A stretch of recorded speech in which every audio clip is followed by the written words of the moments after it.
మాధవ కుంజ బిహారీ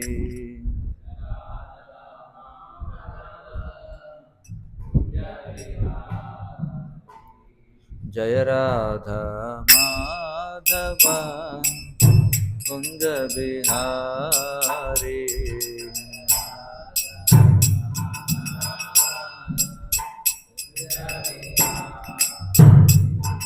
గోపీజన వల్లభ గిరివరధారి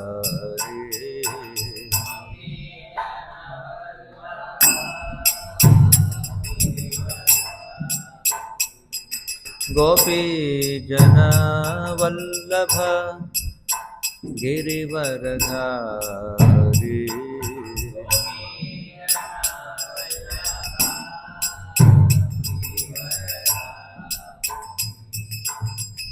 యశోదనందన వ్రజ జనరంజన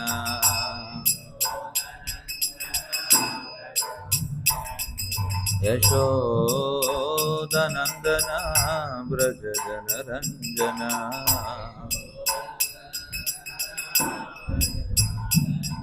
యామున తీర వనచారి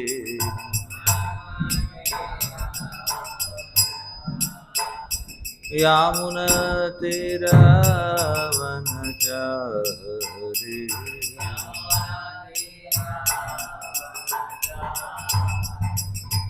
జయ రాధా మాధవ కుంజ బిహారీ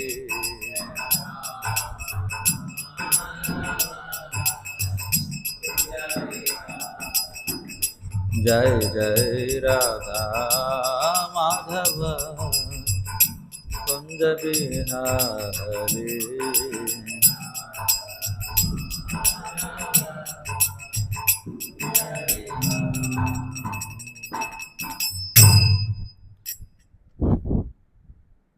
శ్రీ వాల్మీకి రామాయణం की जय।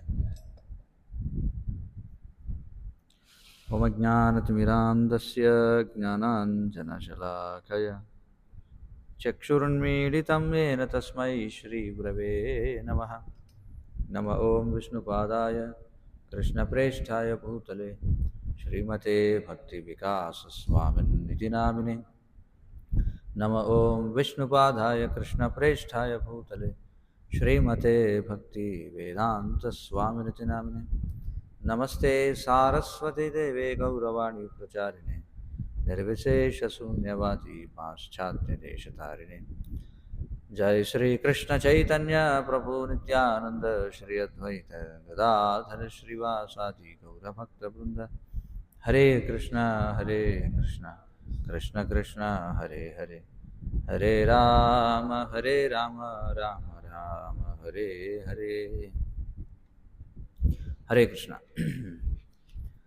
నిన్నటి రోజున మనం వాల్మీకి రామాయణం నుండి కొన్ని అంశాలను చర్చిస్తున్నాం. అంటే ముఖ్యంగా శ్రీరామచంద్ర స్వామి ఆయన మాంసం తిన్నాడు అనేటువంటి వ్యాఖ్యానాలు కలిగిన కొన్ని శ్లోకాలు ఏవైతున్నాయో వాటికి వాస్తవంగా వైష్ణవాచార్యులు ఇచ్చినటువంటి వివరణ గురించి మనం చూస్తున్నాం. నిన్నటి రోజున మనం కొన్ని విషయాలు చర్చించడం జరిగింది. ముఖ్యంగా తరచుగా చాలామంది అభ్యంతరం తెలిపేటువంటి శ్లోకం అది అయోధ్యకాండలో 20వ అధ్యాయం 29వ శ్లోకం. చతుర్దశ హి వర్షాణి వత్స్యామి విజనేవనే మధుమూల ఫలైర్జీవన్ హిత్వా మునివద్ ఆమిషం అనే శ్లోకాన్ని మనం చర్చించాం. స్పష్టంగా అర్థం చేసుకున్నాం. అక్కడ ఆమిషం అనేటువంటి దానికి అర్థం రాజభోగములు అని అర్థం. ఇప్పుడు మరొక తరచుగా రాముడు మాంసం తిన్నాడన్నట్టుగా, అంటే ఈ మాంసాహారానికి సంబంధించిన మరొక ప్రముఖమైన శ్లోకం అయోధ్యకాండ 52వ అధ్యాయం 89వ శ్లోకం అనమాట. ఆ శ్లోకం ఏమిటంటే, సురాఘట సహస్రేణ మాంసభూతౌదే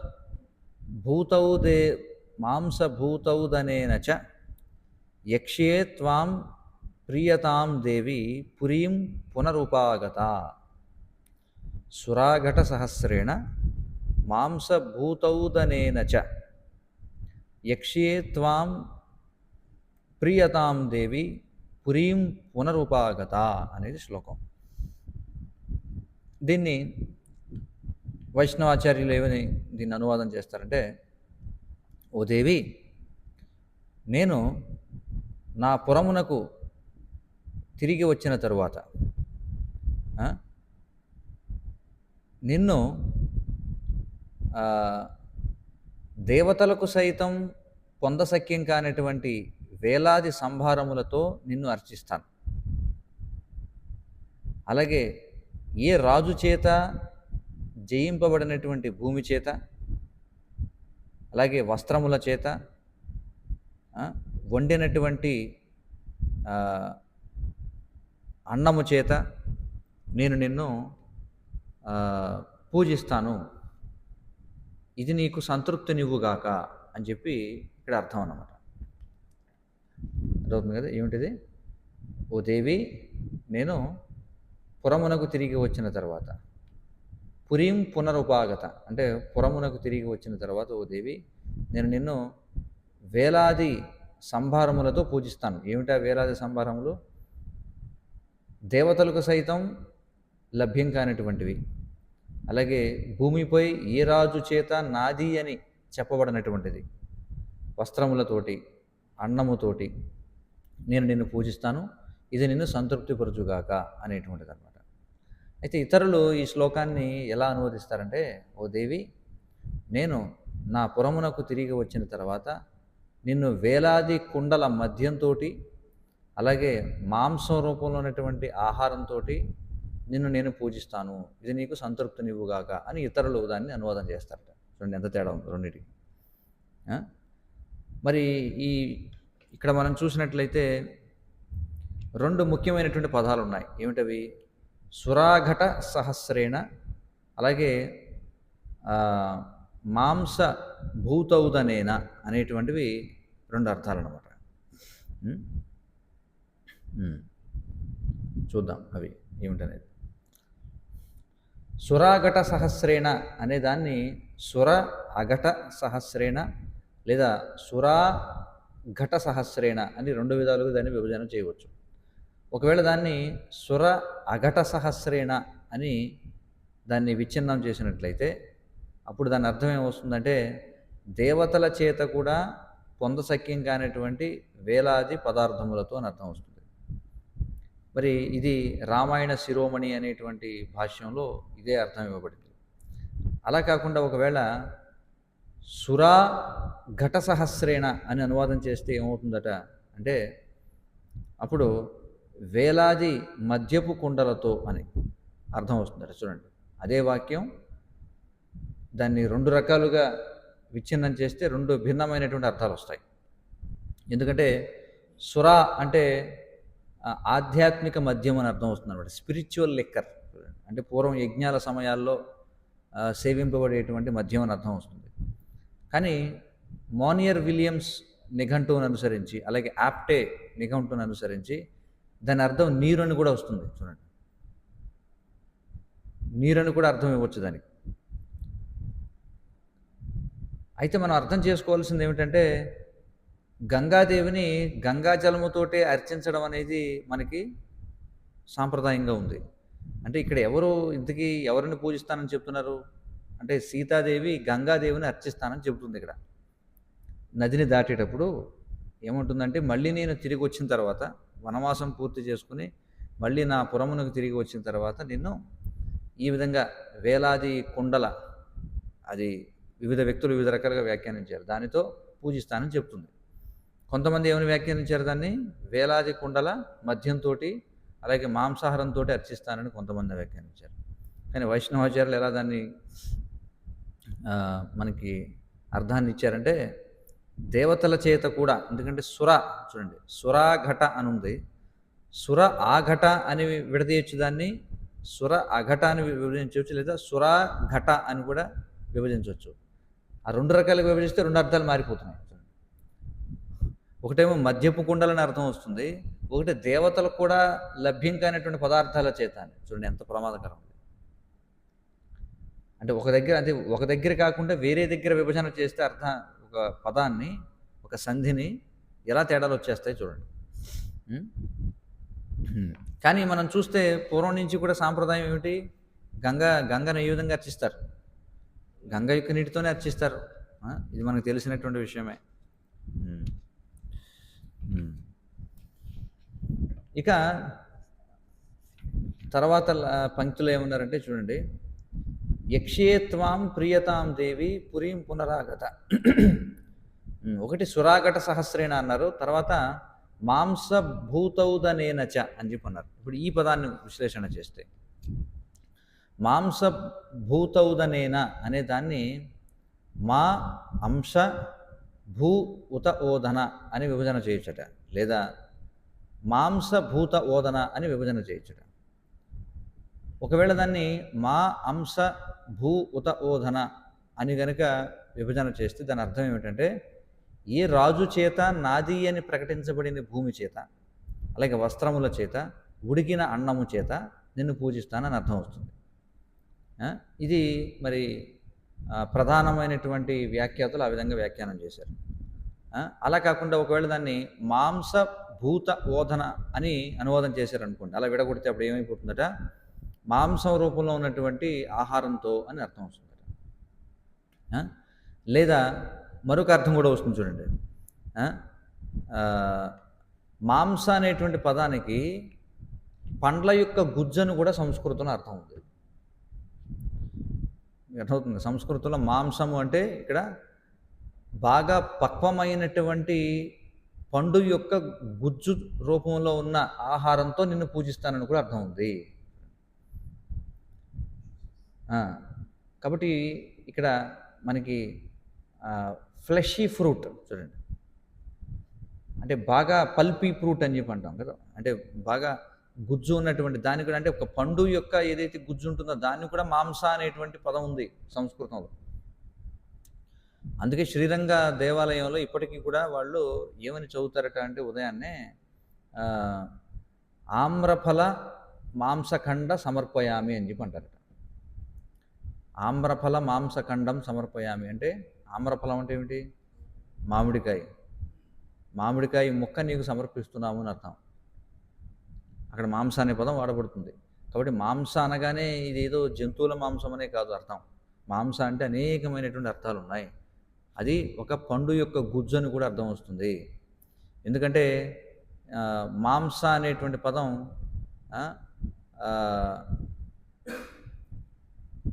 పండ్ల యొక్క గుజ్జుని కూడా సూచిస్తుంది. కాబట్టి ఉదాహరణకి మనకి చూడండి, దాన్ని ఏమంటారు, మనం కొబ్బరి బొండం నీళ్లు తాగిన తర్వాత లోపల ఉండేటువంటి గుజ్జు ఏదైతే ఉంటుందో దాన్ని ఏమంటారు ఇంగ్లీష్లో? దాన్ని కూడా ఒక విధమైన మాంసం అనే అర్థం వచ్చేలా వాడతారు. దాన్ని కోకోనట్ ఫ్లెష్ అనో కోకోనట్ మీట్ అనో అంటారనమాట. దాన్ని కూడా దాని ఖచ్చితమైన పదం గుర్తు రావట్లేదు నాకు. ఎందుకంటే ఇది మోనియర్ విలియమ్స్ సంస్కృత ఆంగ్ల నిఘంటువును అనుసరించి, అలాగే ఆప్టే సంస్కృత ఆంగ్ల నిఘంటువును అనుసరించి ఈ మాంస అనేటువంటి పదానికి పండ్ల యొక్క గుజ్జు అని కూడా అర్థం ఇవ్వబడింది. మరి ఇప్పుడు ఇక్కడ వివిధ రకాల అర్థాలు ఉన్నాయి కదా, ఇప్పుడున్నటువంటి సందర్భానికి ఏ అర్థం వర్తిస్తుంది, ఇది మనం విశ్లేషణ చేయాలి. ఇప్పుడు ఇన్ని రకాల అర్థాలు ఉన్నాయి, మరి ఏ అర్థాన్ని ఇక్కడ తీసుకోవాలి? ఈ శ్లోకం సీతాదేవి చెప్పినటువంటిది. సీతాదేవి పడవపై ఉన్నప్పుడు, గంగానదిని దాటుతున్నప్పుడు, అరణ్యానికి వెళుతున్నప్పుడు చెప్పబడిన శ్లోకం. మరి ఇది గంగాదేవికి ఆమె చేసినటువంటి ప్రార్థనల్లో ఒక శ్లోకం అన్నమాట. మరి దీనికి ముందు 6 శ్లోకాలు ఆమె చెప్పింది గంగాదేవికి ప్రార్థన చేస్తూ. ఇది 7వ శ్లోకం, ఏదైతే వివాదాస్పదమైనటువంటి శ్లోకం ఏదైతే ఉందో అది 7వది. మరి ముందు 6 శ్లోకాలను ఒకసారి పరిశీలన చేస్తే చూద్దాం ఏమని చెప్తుందామే. పుత్రో దశరథస్యాయం మహారాజస్య ధీమతః నిదేశం పారయిత్వేమం గంగే త్వద్ అభిరక్షితః. చతుర్దశ హి వర్షాణి సమగ్రాన్యుష్యకాననే భ్రాత్రా సహమయా చైవ పునః ప్రత్యాగమిష్యతి అని చెప్పబడింది. దాని అర్థం ఏమిటంటే గంగా, ఓ గంగాదేవి, నీ చేత చక్కగా సంరక్షింపబడి ఈ దశరథ మహారాజు యొక్క ధీమంతుడైనటువంటి పుత్రుడు తన తండ్రి యొక్క ఆజ్ఞను శిరసావహిస్తాడు.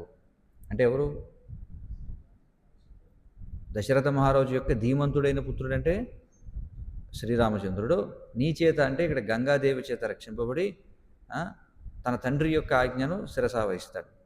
మరి 14 సంవత్సరాల పాటు అరణ్యంలో తన సోదరునితోటి నాతోటి గడిపిన తర్వాత అతడు తన రాజ్యానికి తిరిగి వస్తాడు అని ఈ శ్లోకాల అర్థం. తర్వాత తతస్త్వాం దేవి సుభగే క్షేమణ పునరాగత యక్షే ప్రముదిత గంగే సర్వకామ సమృద్ధిని అని చెప్పబడింది. తర్వాత ఓ ప్రముఖమైనటువంటి గంగాదేవి, నేను క్షేమంగా తిరిగి వస్తే అన్ని విధములైనటువంటి భోగ్యనీయమైనటువంటి వస్తువులతోటి నేను సుఖంగా గనక తిరిగి వస్తే నేను పూజిస్తాను అని సీతాదేవి చెప్పింది. తర్వాత శ్లోకం త్వం హి త్రిపదగా దేవి బ్రహ్మలోకం సమీక్షసే భార్య చోదధి రాజస్య లోకేస్మిన్ సంప్రదృశ్యసే అని చెప్పింది. అంటే ఓ దేవి, నీవు 3 మార్గాలలో ప్రవహిస్తూ ఉంటావు. నీవు బ్రహ్మలోకాన్ని సందర్శిస్తుంటావు. ఈ ప్రపంచంలోనూ నువ్వు సముద్రరాజ భార్యగా నువ్వు చూడబడుతూ ఉంటావు అని చెప్పన్నారు. అంటే గంగాదేవి అంటే ముల్లోకాల్లోనూ ప్రవహిస్తుంది అనమాట. ఆమె బ్రహ్మలోకాన్ని చూస్తుంది. అలాగే ఈ లోకంలో, ఈ ప్రపంచంలో ఆమె అంటే భూలోకంపై ఆమె ఎలా చూడబడుతుంది? గంగాదేవి సముద్రరాజ భార్యగా పరిగణించబడుతుంది అనమాట. తర్వాత చూడండి, సాత్వాం దేవి నమస్యామి ప్రశంసామి చ శోభనే ప్రాప్తరాజ్యే నరవ్యాగ్రే శివేన పునరాగతే గవాం శతసహస్రం చ వస్త్రాణ్యన్నం చ పేషలం బ్రాహ్మణేభ్య ప్రదాస్యామి తవ ప్రియ చికీర్షయ. తర్వాత శ్లోకం ఏం చెప్పింది చూడండి. ఓ సుందరమైనటువంటి దేవి, నేను నీకు గౌరవపూర్వక ప్రణామాలు చేస్తున్నాను. అలాగే నిన్ను కీర్తిస్తాను. నేను కీర్తిస్తున్నాను నిన్ను. ఎప్పుడైతే శ్రీరాముడు క్షేమంగా తిరిగి వచ్చి తన రాజ్యాన్ని పొందుతాడో నేను నీకు 1,00,000 గోవులను దానముగా ఇస్తాను. అలాగే మనోహరమైన వస్త్రాలను ఇస్తాను. అలాగే నిన్ను సంతృప్తిపరచడం కోసం బ్రాహ్మణులకు నేను అన్నమును కూడా ఇస్తాను అని చెప్పింది. అదే కదా, అంటే నిన్ను సంతృప్తిపరచడం కోసం నేను తిరిగి వచ్చిన తర్వాత నా రాజ్యానికి బ్రాహ్మణులకు 1,00,000 గోవులు ఇస్తాను, మనోహరమైన వస్త్రాలు ఇస్తాను, అలాగే అన్నం ఇస్తాను అని చెప్పింది. ఎవరికి? బ్రాహ్మణులకు ఇస్తానంది. ఎవరి సంతృప్తి కోసం? గంగాదేవి సంతృప్తి కోసం. ఆ తర్వాత ఇదిగో ఈ వివాదాస్పదమైన శ్లోకం ఉంది. ఏ శ్లోకం? సురాఘట సహస్రేణ మాంసభూతౌధనేన చ యక్షేత్వాం ప్రియతాం దేవి పురీం పునరవాగత అనే శ్లోకం అనమాట. అది తర్వాత ఇవ్వబడింది. కాబట్టి ఇక్కడ మనం అర్థం చేసుకోవాల్సిన విషయం ఏమిటంటే, రామాయణంలో సీతాదేవి వివాహిత అయినటువంటి స్త్రీ యొక్క అత్యున్నత పాతివ్రత్య ధర్మాన్ని ప్రదర్శిస్తుంది. ఆమె కేవలం సాధారణమైనటువంటి దృష్టిలో తన భర్త పట్ల పాతివ్రత్యాన్ని కలిగి ఉండడమే కాకుండా ఆమె తన భర్త యొక్క వ్రతాలను కూడా స్వీకరిస్తుంది. ఆమె కూడా భార్యగా. మరి ఈ పరిస్థితులలో ఆమె యొక్క భర్త ఋషుల యొక్క ధర్మాన్ని స్వీకరించాడు. నిన్నే కదా మనం చెప్పుకున్నాం. అంటే ఏమిటి? నివృత్తి మార్గం యొక్క ధర్మాన్ని స్వీకరించాడు. మరి ఆమె వ్యతిరేకంగా ఎందుకు చేస్తుంది? ప్రవృత్తి మార్గపు ధర్మాలను స్వీకరించి. మనం చెప్పుకున్నాం కదా, ప్రవృత్తి మార్గంలో ఉన్న వాళ్ళకి కొన్ని రాయితీలు ఇవ్వబడ్డాయని చెప్పుకున్నాం. కాబట్టి ఇప్పటికే మనం చూసాం, శ్రీమద్ భాగవతాన్ని అనుసరించి మద్యము, మాంసము అనేవి రాయితీలుగా అనుమతించబడ్డాయి కొన్ని ప్రత్యేక సందర్భాల్లో, అంటే కొన్ని నియంత్రణలతో.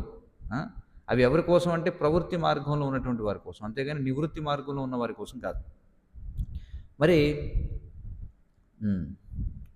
ఒకవేళ మరి సీతాదేవి వాటిని స్వీకరించినట్లయితే, ఎందుకంటే తన పతి అయినటువంటి రాముడు ఋషి ధర్మంలో ఉన్నాడు కాబట్టి ఆయన స్వీకరించాడు కాబట్టి మాంసము ఈమె కూడా స్వీకరించినప్పుడు వాటిని ఆమె గంగాదేవికి ఎందుకు అర్పించాలని చూస్తుంది? ఎందుకంటే గంగాదేవి ఎక్కడి నుంచి ఉద్భవించింది? ఎక్కడి నుంచి ఉద్భవించింది గంగాదేవి? విష్ణు పాదోద్భవి, విష్ణువు యొక్క పాదముల నుండి ఉద్భవించినటువంటిది. మరి అలాంటప్పుడు విష్ణువు యొక్క పాదముల నుండి ఉద్భవించిన గంగాదేవికి సీతాదేవి అంటుందా, నీకు వేలాది కుండల మద్యాన్ని మాంసాహారాన్ని నీకు నివేదన చేస్తానని చెప్తుందా? చెప్పండి. ఎక్కడన్నా సందర్భానికి అది అది కుదురుతుందా? అది లేదు. కాబట్టి అది మనం అర్థం చేసుకోవాలి. కాబట్టి వైదిక ధర్మంలో మనం చూస్తే ఈ వైదిక ధర్మం అంటే ఏమిటి? ఇది విహిత ధర్మము అని చెప్పన్నారు. విహిత ధర్మంలో కొన్ని రాయితీలు ఏమని ఇవ్వబడ్డాయి అనమాట. వాటిని కామ్య ధర్మము అని చెప్పి అంటారు. అలాగే అధర్మం అంటే మూడు ఉన్నాయి మనకి వైదిక ధర్మాల్లో. ఏమిటంటే విహిత ధర్మం అంటే చేయవలసినది, అలాగే కామ్య ధర్మం అంటే ఏమిటి? రాయితీలతో కూడుకునేటువంటిది. అంటే అందరూ చేయాల్సింది ఏమిటి? ఇంద్రియ భోగం చేయాలనే కోరుకున్న వాడికి కొన్ని చెప్పబడ్డాయి, అలాగే అధర్మం ఏమిటో చెప్పబడింది. కాబట్టి అన్ని కార్యాలు కూడా ఈ మూడింటి కిందకే వస్తాయన్నమాట. విహిత ధర్మం అనేది మళ్ళీ అది స్వవిహిత ధర్మము, అలాగే పరవిహిత ధర్మము అని రెండు రకాలుగా ఉందట. చూడండి, అంటే ఒక వ్యక్తికి ఉద్దేశింపబడే దాన్ని స్వవిహిత ధర్మము అంటారు, అలాగే ఇతరులకు చెప్పబడిన దాన్ని పరవిహిత ధర్మము అని చెప్పంటారు. విహిత ధర్మం అంటే ఏమిటి అసలు అర్థం? మొట్టమొదట విధించబడినటువంటి ధర్మము అని అర్థం. అలాగే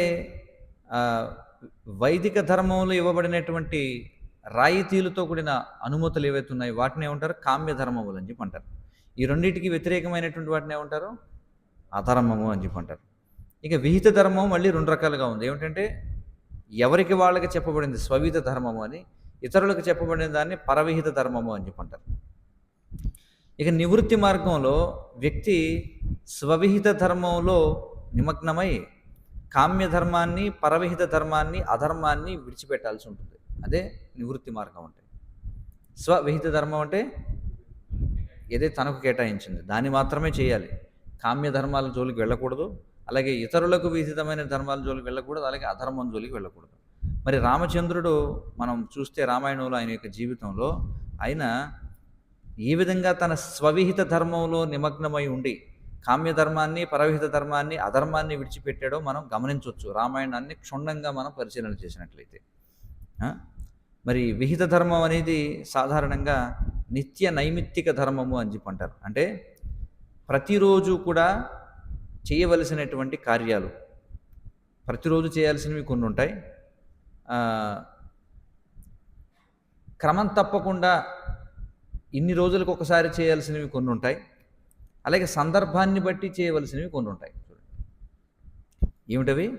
విహిత ధర్మం. విహిత ధర్మం అంటే ఒక వ్యక్తికి ఏదైతే చెప్పబడిందో అందులో రోజు చేయాల్సినవి కొన్ని ఉంటాయి. రోజు చేయాల్సినవి ఏమిటి? ఉదాహరణకి అందరూ బ్రహ్మముహూర్తంలో భగవంతుని కీర్తించాలి, 16 మాలలు జపం చేయాలి, 4 నియమాలు పాటించాలి. ఇవి ఏమిటవి? దైనందిన ధర్మాలు. అలాగే అప్పుడప్పుడు చేయాల్సినవి ఏమిటి? ఏకాదశి ఉపవాసం చేయాలి, ఆవిర్భావ తిరోభావ దినోత్సవాలకు చేయాలి. అలాగే సర్కమ్స్టాన్షియల్లీ అంటే ఏమిటి? సందర్భానుసారంగా చేయాల్సినటువంటి కొన్ని ఉంటాయి. సందర్భానుసారంగా అంటే ఎక్కడన్నా మనం తీర్థయాత్రకు వెళ్ళినప్పుడు, లేకపోతే ఇంకెక్కడికో వెళ్ళినప్పుడు చేయాల్సినవి కొన్ని ఉంటాయి.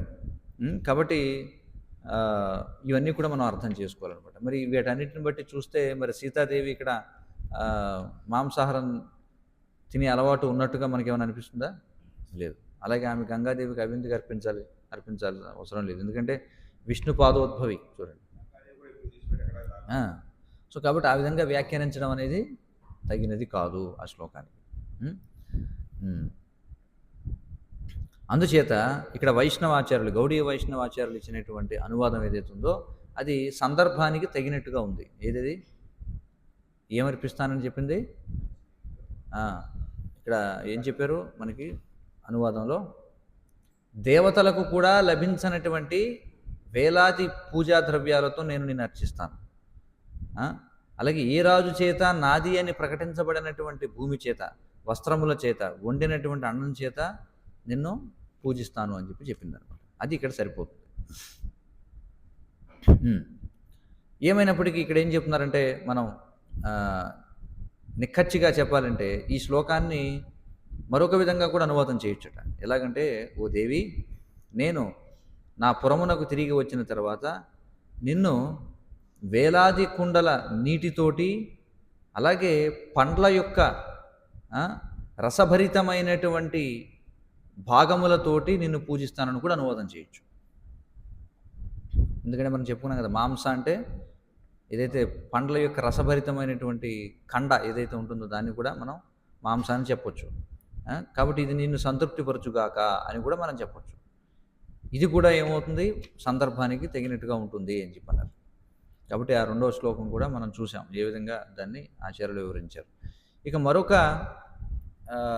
వివాదాస్పదమైనటువంటి శ్లోకం ఏమిటంటే అయోధ్యాకాండ 84వ అధ్యాయంలో 10వ శ్లోకం. ఏంటది? ఇత్యుక్తోపాయనం గృహ్య మత్స్య మాంస మధూనిచ అభిచక్రామ భరతం నిషాదాధిపతిర్గుహ అనేది శ్లోకం అనమాట. శ్లోకం మళ్ళీ చదువుతున్నాను ఒకసారి. ఇతి ఉక్తోపాయనం గృహ్య మత్స్య మాంస మధూనిచ అభిచక్రామ భరతం నిషాదాధిపతిర్గుహ అని చెప్పబడింది.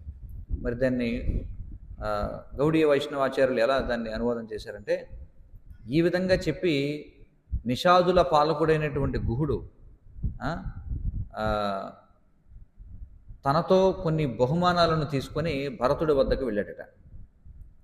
ఏమేమి తీసుకువెళ్ళాడు భరతుని వద్దకి అంటే, ఇక్కడ ఏం చెప్తారంటే దీన్ని ఈ గ్యాసియస్ ట్రాంక్విలైజర్.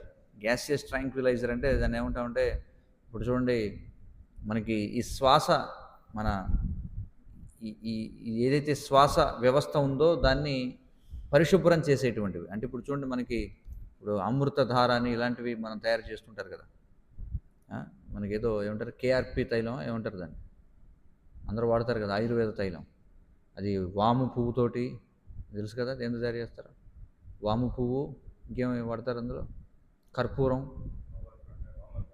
కాదు వాము కాదు, కర్పూరము అలాగే వాము పువ్వు తర్వాత పుదీనా పువ్వు, ఈ మూడింటిని కలిపి ఏదో ఒక తైలం తయారు చేస్తారు. అదే అందరూ వాడుతున్నారు కదా, జలుబు చేసినప్పుడు వాటికి వీటికి వాడుతున్నారు. ఎందుకంటే మొత్తం ఇదంతా ఈ శ్వాస వ్యవస్థ అంతా కూడా పరిశుభ్రం కావడానికి. కాబట్టి భరతుడు ఏం చేశాడట, గుహుడు భరతుని దగ్గరికి అనేక రకాల బహుమానాలు తీసుకెళ్ళాడట. దానితో పాటుగా ఇప్పుడు చెప్పబడినటువంటిది ఏదైతే ఉందో అది, అలాగే రాజభోగానికి అనువైనటువంటి కొన్ని వస్తువులు, అలాగే పుష్పముల నుండి తేనె, ఈ 3 పట్టుకెళ్ళి ఇచ్చాడట. ఎవరికి? భరతుడికి. ఎవరిచ్చారు? గుహుడు. నిషాధరాజు అయినటువంటి గుహుడు భరతుని వద్దకు వెళ్ళాడు ఈ బహుమానాలన్నీ కూడా పట్టుకొని. అయితే ఇతరులు దీన్ని ఎలా అనువాదం చేస్తారటేనట, ఈ విధంగా చెప్పి నిషాదుల పాలకుడైనటువంటి గుహుడు భరతుని వద్దకు బహుమానములతో వెళ్ళాడు. ఏమేమి పట్టుకు వెళ్ళాడు? చేపలు, మాంసము, తేనె పట్టుకుని వెళ్ళిచ్చాడు అని చెప్పి ఇతరులు అనువాదం చేస్తారు దాన్ని. ఇక్కడ మనం చూస్తే చాలా ముఖ్యమైనటువంటి పదం మత్స్య మాంస మధూని అని చెప్పబడింది. దానిని మత్ సి అమాంస మధూని అని విడతీయవచ్చు. ఎలాగ ప్రామాణికమైనటువంటి వ్యాఖ్యాతలు అందరూ దాన్ని అలా విడదీశారు. అంటే ఇక్కడ మనం చెప్పాం కదా, ఏమిటది? గ్యాసియస్ ట్రాంక్విలైజర్ అంటే శ్వాస, అంటే అది పీల్చగానే ఒక్కసారిగా మొత్తం అంతా కూడా చక్కగా ఏమంటారు పరిశుభ్రమైనట్టుగా అనిపిస్తుంది అనమాట. మన ఇన్హేలర్. ట్రాంక్విలైజర్ అంటే తెలుసు కదా, ఇంగ్లీష్లో ఏమంటారు ట్రాంక్విలైజర్స్ అంటే. సో ఏదన్నా నొప్పి కానీ ఏదన్నా ఉన్నప్పుడు ఒకసారి స్ప్రే చేస్తారు దాని మీద. చూడండి, ట్రాంక్విలైజర్స్ అంటారు కదా. ఇప్పుడు ఆటగాళ్ళు వాళ్ళు వీళ్ళు వాడుతుంటారు. ఏదైనా దెబ్బ తగిలింది అనుకోండి వెంటనే వెళ్ళి స్ప్రే చేస్తారు. స్ప్రే చేసేటప్పటికి ఏదో రకరకాలు ఉన్నాయి అలాంటివి. కాబట్టి ఇక్కడ దాన్ని ఆ విధంగా అనువాదం చేశారు. అలాగే రాజభోగ వస్తువులు అని చెప్పన్నారు. అలాగే తేనె, దేని నుంచి? పుష్పముల నుండి తేనె అని చెప్పన్నారు. ఇవన్నీ కూడా లేదా దాన్ని యథాతథంగా వదిలేయచ్చు. వదిలేస్తే ఆ సందర్భంలో అప్పుడు ఏమవుతుంది? మాంసము, చేపలు, తేనె అనేటువంటి అర్థం వస్తుంది. ఒకవేళ దాన్ని శ్లోకంలో ఉన్నట్టుగా ఎలాగది మత్స్య మాంస మధుని అని వదిలేస్తే. అయితే ఇక్కడ సందర్భాన్ని చూద్దాం ఒకసారి. గుహుడు రామునికి గొప్ప స్నేహితుడు. అతడికి ఖచ్చితంగా తెలుసు రాముడు ఒక మర్యాదస్తుల యొక్క కుటుంబం నుంచి వచ్చాడని. అయితే గుహుడు అతడు మత్స్యకారుడు, అతడు మాంసము ఇలాంటివన్నీ తింటాడు ఖచ్చితంగా, అందులో సందేహం లేదు. కానీ దశరథుడు భిన్నమైనటువంటి జీవన విధానాన్ని అవలంబించాడు. ఎప్పుడైతే దశరథుడు అశ్వమేధ యజ్ఞం చేసినప్పుడు అతడు అందరికీ సంతృప్తికరంగా అన్నదానం చేశాడనమాట. మనకి బాలకాండలో వస్తుంది, బాలకాండ 14వ అధ్యాయంలో చూస్తే. కానీ అతడు అందరికీ వితరణ చేసినటువంటి ఆహారంలో మాంసాన్ని పెట్టినట్టుగా ఎక్కడా కూడా మనకి సూచన చేయలేదు బాలకాండలో చూస్తే. అలాగే దశరథుడు స్వయంగా చూడండి, ఆయన ఎప్పుడైతే యజ్ఞం చేసినప్పుడు యజ్ఞంలో అశ్వమేధ యజ్ఞం చేశాడనమాట. ఎవరు? దశరథుడు అశ్వమేధ యజ్ఞం చేశాడంటే గుర్రాన్ని అక్కడ బలిస్తారనమాట. బలిచ్చినప్పుడు దాని యొక్క మాంసాన్ని ఆయన భుజించలేదు, స్పష్టంగా చెప్పబడింది బాలకాండలో. ఎందుకంటే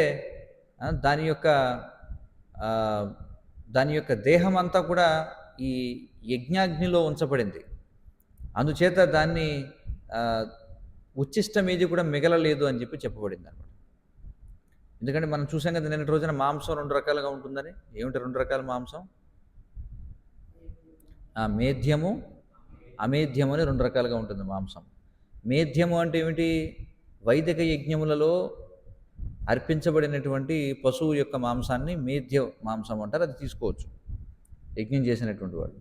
అమేధ్యము అంటే ఏమిటి? ఏదైతే ఆ విధంగా యజ్ఞంలో అర్పించబడినటువంటి జంతువు యొక్క మాంసాన్ని అమేధ్యము అంటారు. కాబట్టి మేధ్య మాంసం క్షత్రియులకు అనుమతించబడింది తీసుకోవడానికి. కానీ ఇక్కడ దశరథ మహారాజు అశ్వమేధ యజ్ఞం చేసినప్పుడు కూడా అతడు మాంసం స్వీకరించవచ్చు కావాలంటే, కానీ ఆ సందర్భంలో కూడా ఆయన మాంసాన్ని స్వీకరించలేదు అని స్పష్టంగా చెప్పబడింది. కాబట్టి అందుచేత ఇక్కడ మనం చూస్తే ఇక్కడ ఏదైతే చెప్పబడిందో, ఏది తేనె, పుష్పముల నుండి తేనె, అలాగే ఈ విధమైనటువంటి మనం చెప్పుకున్నాం కదా ట్రాంక్విలైజర్ అని చెప్పారు, ఏదైతే అది ఇవ్వబడింది అనేది ఇక్కడ సరిపోతుంది సందర్భానికి అని చెప్పన్నారు. ఇక తర్వాత అయోధ్యకాండలో 96వ అధ్యాయంలో 1-2 శ్లోకాలు అవి ఏంటో చూద్దాం. తాం తథా దర్శయిత్వాతు మైథిలీం గిరినిమ్నగాం నిశసాద గిరిప్రస్థే సీతాం మాంసేన చందయన్. తర్వాత ఇదం మేధ్యం ఇదం స్వాదు నిష్టప్తం ఇదమగ్నిన ఏవం ఆస్తే స ధర్మాత్మ సీతయా సహరాఘవ అని చెప్పబడింది శ్లోకంలో. మరి వైష్ణవాచార్యుల అనువాదం ఏమిటంటే, ఆ పర్వతం గుండా ప్రవహిస్తున్న నదిని సీతాదేవికి చూపించిన తర్వాత మిథిలా రాకుమారుడైనటువంటి రాముడు ఏం చేశారట, పర్వతపు రాయిపై కూర్చుని ఉన్నాడట. కూర్చొని ఆ సమయంలో సీతాదేవిని ఆకర్షిస్తున్నాడట. ఏ విధంగా? పండ్లతోటి, అలాగే ఋషుల చేత భోగించబడదగినటువంటి చక్కటి ఆహారములతోటి సీతాదేవిని ఆకర్షించాడట. మరి ఆ రఘువంశీయుడు ఎవరి మనసు అయితే ధర్మానికి అంకితమై ఉంటుందో అతడు ఆమెతో పాటుగా కూర్చుని అన్నాడట, ఏమనంటే ఈ ఆహారములు శుద్ధమైనవి, రసభరితమైనవి, అలాగే ఇది అగ్నిలో వేయించబడినటువంటివి అని చెప్పాడు. అగ్నిపై కాల్చబడినటువంటి ఆహారములు ఇవన్నీ అని చెప్పాడు. ఇది వైష్ణవాచార్యులు ఇచ్చినటువంటి అనువాదం. అయితే ఇతరులు దీన్ని ఎలా అనువాదం చేస్తారంటే, ఆ పర్వతానికి సంబంధించినటువంటి నదిని సీతాదేవికి చూపించిన తర్వాత మిథిలా రాకుమారుడైనటువంటి రాముడు ఆ పర్వతపు రాయిపై కూర్చొని ఆమెను మాంసంతో ఆకర్షించాడు అని చెప్పి వాళ్ళు అనువాదం చేస్తారు.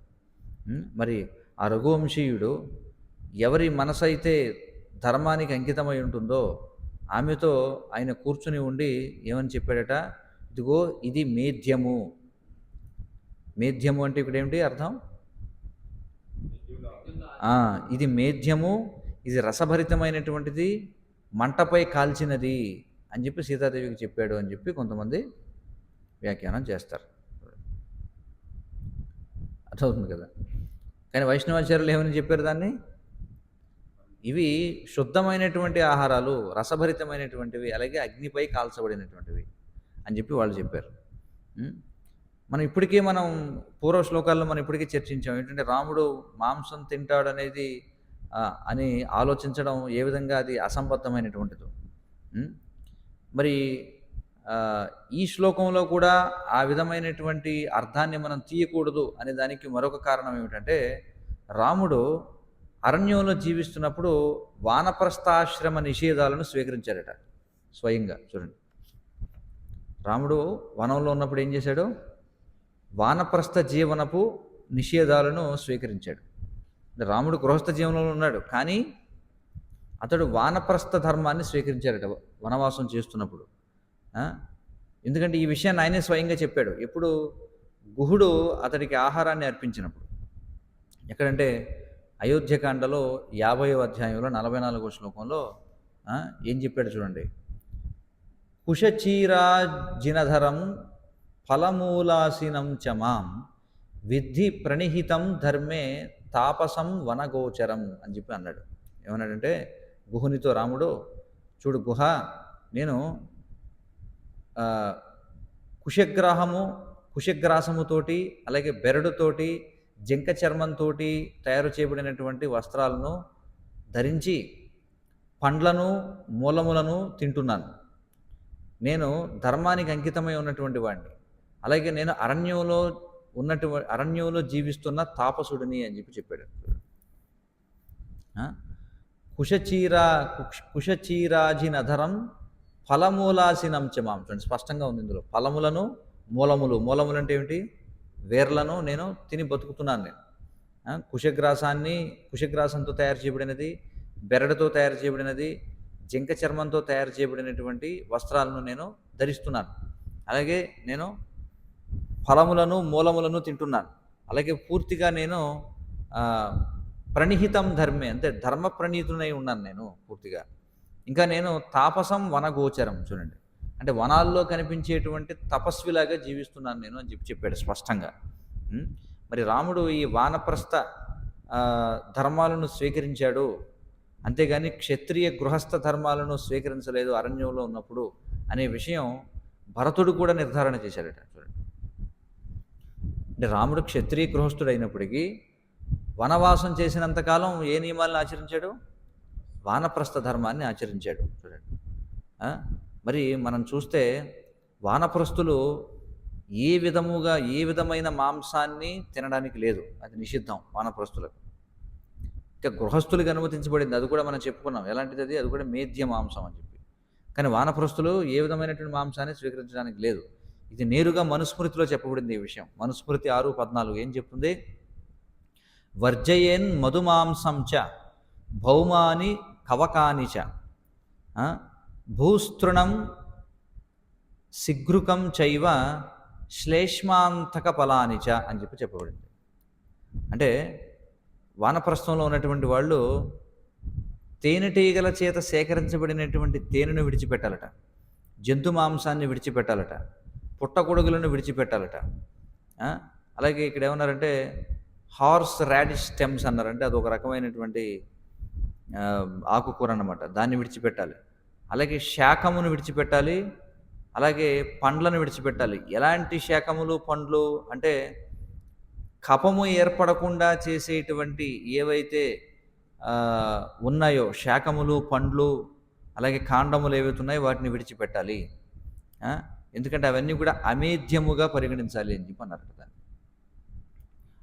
అర్థమవుతుంది కదా? అమేధ్యం అంటే అర్థం ఏమిటి?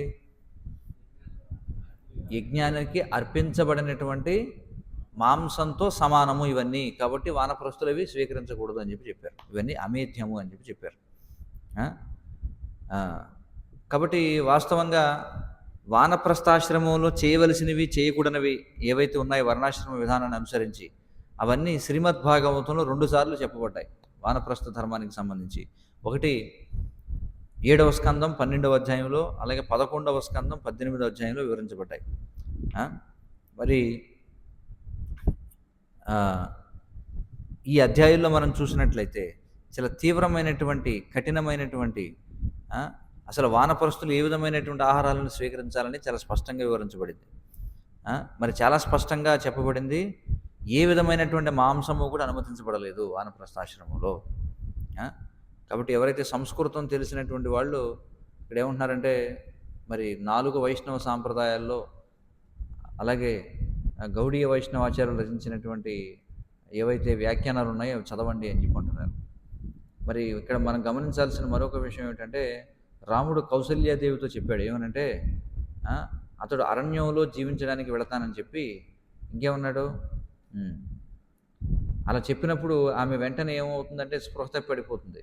మళ్ళీ తర్వాత మళ్ళీ ఆమెకు చైతన్యం వస్తుంది. చైతన్యం వచ్చి కొద్దిసేపు ఆమె దుఃఖించి తర్వాత రాముడిని అడుగుతుందన్నమాట. ఏమనంటే, నువ్వు ఉంచె వృత్తితో ఎలా బతుకుతావయ్యా అని చెప్పి, ఉంచె వృత్తితో బతుకుతావా నువ్వు అరణ్యాల్లో అని చెప్పి ఏమంటుంది ఆమె, అదృష్ట దుఃఖో ధర్మాత్మ సర్వభూత ప్రియం వద మయి జాతో దశరథాత్ కథం ఉంచేన వర్తయేత్ అని చెప్పి అంటుంది. అంటే నువ్వు దశరథ మహారాజు పుత్రుడిగా జన్మించినటువంటి నువ్వు ఎప్పుడు కూడా జీవితంలో దుఃఖం అంటే ఎరిగిన వాడివి కాదు. నీ మనసు ఎల్లప్పుడూ కూడా ధర్మానికి అంకితమై ఉంటుంది. నువ్వు సకల జీవులతోటి మనోహరంగా మాట్లాడుతూ ఉంటావు. అలాంటి నువ్వు ఈ ఉంచె వృత్తి చేసి బతుకుతావా అని అడిగింది అనమాట. మరి ఉంచె వృత్తి అంటే ఏమిటి అసలు? మనకి భాగవతంలో వస్తుంది దీని గురించి. ఉంచె వృత్తి అంటే ఏమిటి? ఉంచె వృత్తి అంటే పొలాల్లో సహజంగా రాలిపోయేటువంటి ధాన్యమును సేకరించి జీవించడము అని చూడండి. అంటే వీళ్ళు వెళ్ళి దానం అడగరు, అలాగే వ్యవసాయం చేయరు, వీళ్ళు కోసుకోరనమాట. ఏవైతే వదిలివేయబడివి రాలిపోతాయి కదా సహజంగానే, అలాంటి వాటిని వేరుకొని అలాంటివి ఏరుకొని జీవించడం అన్నమాట. ఎందుకంటే పూర్వం బ్రాహ్మణుల్లో వీళ్ళు సర్వోన్నతమైనటువంటి బ్రాహ్మణులు అలా జీవిస్తారట, ఉంచె వృత్తి ద్వారా జీవిస్తారు. చూడండి, బ్రాహ్మణులు దానం అడగొచ్చు, కానీ సర్వోన్నతమైనటువంటి బ్రాహ్మణులు ఉంచె వృత్తి ద్వారా జీవిస్తారని భాగవతంలో చెప్పబడింది. అంటే ఎవరిని వారు చేయి చూపించి అడగరన్నమాట. వాళ్ళు ఏం చేస్తారు, ఎక్కడెక్కడైతే ఇవి సంతలు ఏవైతే ఉంటాయో ఆ సంతలు ప్రతిరోజు సాయంత్రం ఇంకా అయిపోతుంది కదా వ్యాపారం, అయిపోయిన తర్వాత వీళ్ళు వెళ్ళి పనికొచ్చేవి ఏమైనా ఉంటే ఏరుకుంటారు. చూడండి, పడేస్తారు కదా, చాలా కూరగాయలు పడేస్తారు. అవి తెచ్చి ఏం చేస్తారు, అందులో పనికిరానివి కోసి పడేసి పనికొచ్చేదాన్ని వండుకుంటారు. చూడండి, అలాగే ఎప్పుడైతే ధాన్యం కోతలు అయిపోతాయో ఆ పొలాల్లోకి వెళితే చూస్తే మీరు వెళ్ళి చూడండి, వెళితే చాలా ధాన్యం పడి ఉంటుంది, అవి ఏరుకుంటారన్నమాట. చూడండి, దాన్ని ఉంచె వృత్తి అని చెప్పంటారు. కాబట్టి కౌసల్యదేవి అంటుంది రాముణ్ణి, నువ్వు దశరథ మహారాజు పుత్రుడిగా జన్మించావు, నువ్వెన్నడూ దుఃఖాన్ని చూడలేదు, నువ్వు చాలా ప్రియముగా మాట్లాడేటువంటి వాడివి, ధర్మాత్ముడివి నువ్వు. చూడండి,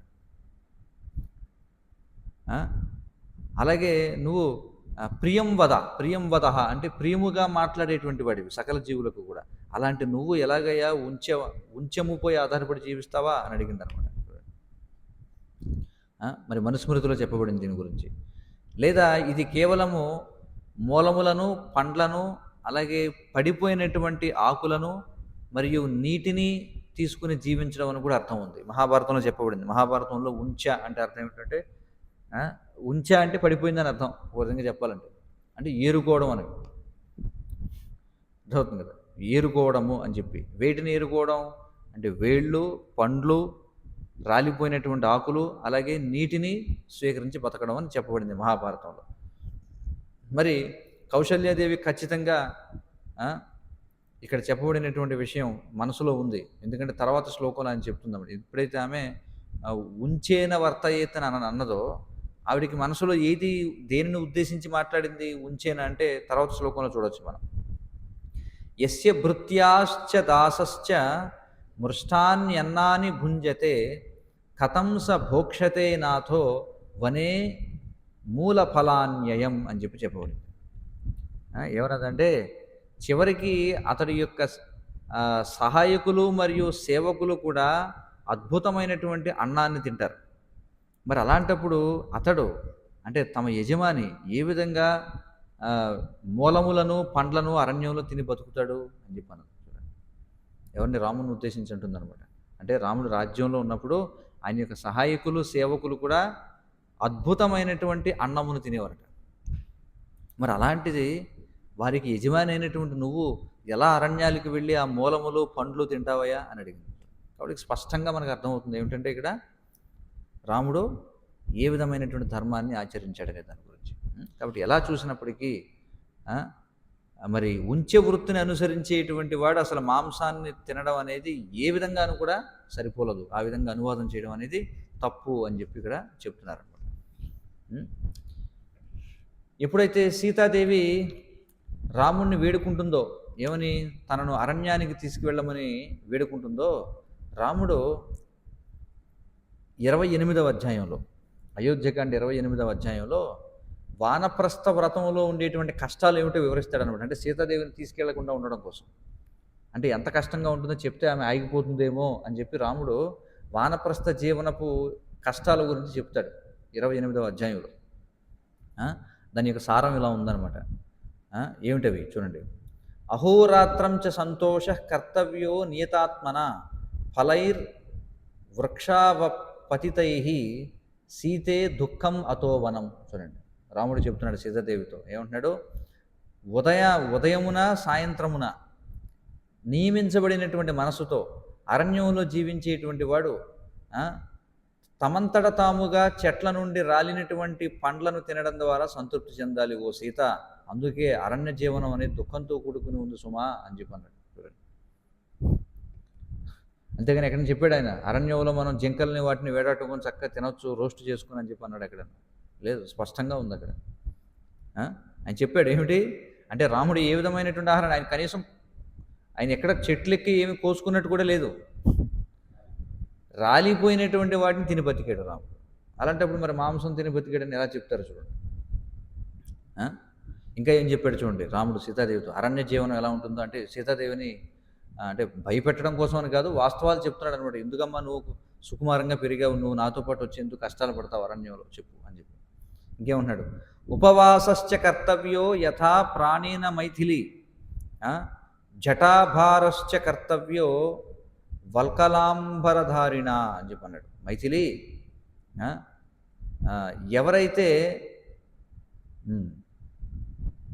ఈ వల్కలమును ధరిస్తారో వాళ్ళు ఏం చేయాలట, వీలైనంతగా ఉపవాసాన్ని ఆచరించాలట, జటలను ధరించి అని చెప్పి అంటున్నాడు. ఇంకా వనవాసం అనేది ఎలా చేయాలట, వనవాసంలో వీలైనంత తక్కువ తినాలని చెప్తున్నాడు. వనాల్లో జీవించే వాళ్ళు ఉపవాసం వీలైనంతగా చేయాలట. ఇప్పుడు అంటే నువ్వు తింటున్నావో ఉపవాసం చేస్తున్నావు అంటే ఉపవాసమే చేస్తున్నానట్టుగా జీవించాలన్నమాట. అంతే కదా, మీకు అర్థమైంది కదా. అంటే చూసిన వాడికి ఓహో వీడి దృష్టి తినడం మీద లేదనమాట, ఎంతవరకు ఉపవాసం చేయగలడా అన్నట్టుగా తింటున్నాడు వీడు. అది అరణ్యంలో ఉండాల్సినటువంటి వాళ్ళు చేయాల్సినటువంటిది. ఎవరైతే బెరడును ధరించి ఉన్నారు, ఎందుకంటే మరి అరణ్యంలోకి వెళ్ళాక బెరడును ధరించాలి కదా. అలాగే జటలను ధరించి ఉండాలి. అంటే రోజు కేశాలంకరణ చేసుకోవడానికి ఉండదు, నూనె రాసుకొని దూకుని తల ఏదో సుగంధ ద్రవ్యాలు పులుముకొని అవన్నీ కాదు. ఏం చేయాలి, జటలు ధరించాలి. అంటే జటలు ధరించడం అంటే అరణ్యంలోకి వెళ్ళగానే ఏం చేస్తారంటే ఒక రకమైనటువంటి చెట్టు యొక్క పాలను జుట్టుకి రాస్తారనమాట. రాసేటప్పటికి అది మొత్తం ఇంకా జటగా మారిపోతుంది, అట్టగట్టేస్తుంది అనమాట. ఎందుకంటే ఇంకా వాళ్ళు రోజు దాన్ని దువ్వుకోవడం, నూనె రాయడం అలాంటివి ఏం చేయరు. అరణ్యాలను జీవించే వాళ్ళు కుదరదు కదా అవన్నీ కూడా. అందుకని ఆ విధంగా చెప్పారు.